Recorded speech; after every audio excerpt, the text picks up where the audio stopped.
बची रहे एक बूंद लहू की रंगों में भारत माता की आंचल को बर्बाद नहीं होने देंगे।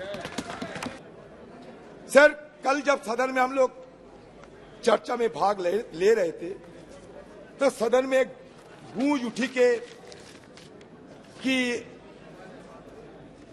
हमारे देश से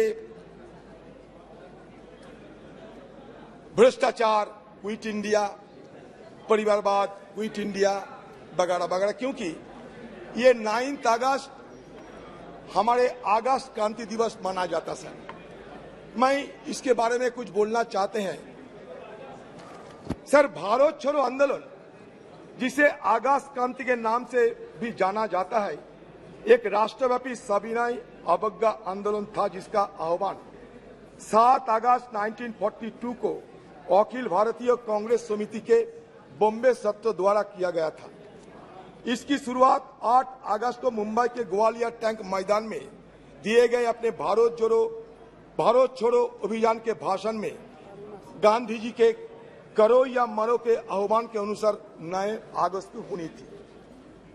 अंग्रेजों ने 8 अगस्त को ही बड़े पैमाने पर लोगों की नजरबंदी के साथ अत्यंत तेजी की प्रतिक्रिया व्यक्त की। 1 लाख से अधिक गिरफ्तारियां की गई, जिनमें गांधी जी सहित कांग्रेस के शीर्ष नेतृत्व के नेता भी शामिल थे। बड़े पैमाने पर जुर्माना लगाया गया और प्रदर्शनकारियों को सार्वजनिक रूप से मारा पीटा गया। हिंसा में सैकड़ों नागरिक मारे गए, जिनमें से अनेक पुलिस और सेना की गोली से मारे गए। सर, मैं ये कहना चाहता हूं इसलिए कि इसके पहले भी मैसूर में एक भयानक नरसंहार हुआ था, जहां हिंदू महासभा और आरएसएस की बेहद करीबी मैसूर के राजा की सशस्त्र सेना ने तिरंगे को सलामी देने के लिए 22 कांग्रेस कार्यकर्ताओं को गोली मारकर हत्या कर दी थी।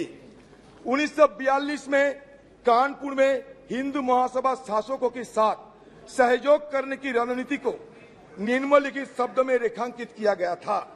हिंदू महासभा को मानना है कि समस्त व्यवहारिक राजनीति का प्रमुख सिद्धांत अंग्रेजों के साथ उत्तरदायी सहयोग की नीति है। उत्तरदायी सहयोग की नीति जो बिना शर्त सहयोग से लेकर सक्रिय और यहां तक कि सशस्त्र प्रतिरोध तक देशभक्ति के क्रियाकलापों के संपूर्ण क्षेत्र को कवर करती है। समय की जरूरतों, हमारे निपटान में संसाधनों और हमारे राष्ट्रीय हित के निर्देशों के अनुसार खुद को अनुकूल बताती रहेगी। सर, इसके साथ साथ व्यावहारिक राजनीति में महासभा जानती है कि हमें उचित समझौता के माध्यम से आगे बढ़ना चाहिए। इस तथ्य का प्रमाण यह है कि हाल ही में सिंध में निमंत्रण पर सिंध हिंदू महासभा ने गठबंधन सरकार चलाने के लिए मुस्लिम लीग के साथ हाथ मिलाने की जिम्मेदारी ली थी। बंगाल के मामले तो जगजाहिर है। आक्रामक मुस्लिम लीग वाले, जिन्हें कांग्रेस भी अपनी पूरी विनम्रता के बावजूद शांत नहीं कर सकी, जैसे ही फजलुल हक के प्रधानमंत्रित्व और उनके सक्षम नेतृत्व में हिंदू महासभा और गठबंधन सरकार के संपर्क में आए, काफी हद तक समझौतावादी और मिलनसार हो गए। हमारे सम्मानित महासभा नेता स्वर्गीय डॉक्टर श्यामा प्रसाद मुखर्जी ने दोनों समुदायों के लाभ के लिए लगभग 1 वर्ष तक सफलतापूर्वक कार्य लिया। बंगाल मुस्लिम लीग मिनिस्ट्री में उप मुख्यमंत्री डॉक्टर श्यामा प्रसाद मुखर्जी ने हिंदू महासभा और मुस्लिम लीग की ओर से बंगाल सरकार के लिखे एक पत्र में यह स्पष्ट किया कि ये दोनों दल ब्रिटिश शासकों को कांग्रेस द्वारा आरंभ किए गए भारत छोड़ो आंदोलन के खिलाफ बंगाल के राक्षस के रूप में देखते थे। तो इसमें साबित क्या हुआ सर? ब्रिटिश के तरफदारी करने वाले आपके पूर्वजों ने ये देश के लिए यही हमें दान किया था।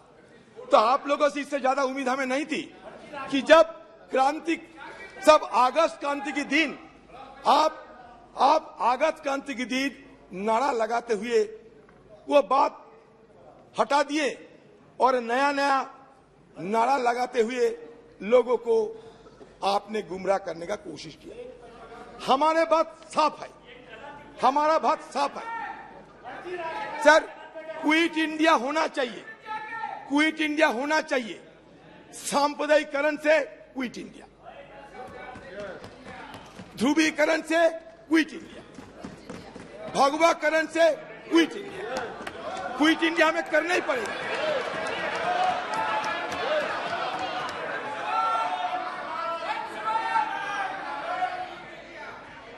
आजादी के शाम न हम होने देंगे। शहीदों की कुर्बानी को बदनाम न होने देंगे। बची रहे एक बूंद लहू की रंगों में, भारत माता की आंचल को बर्बाद नहीं होने देंगे। यही हमारा मकसद है।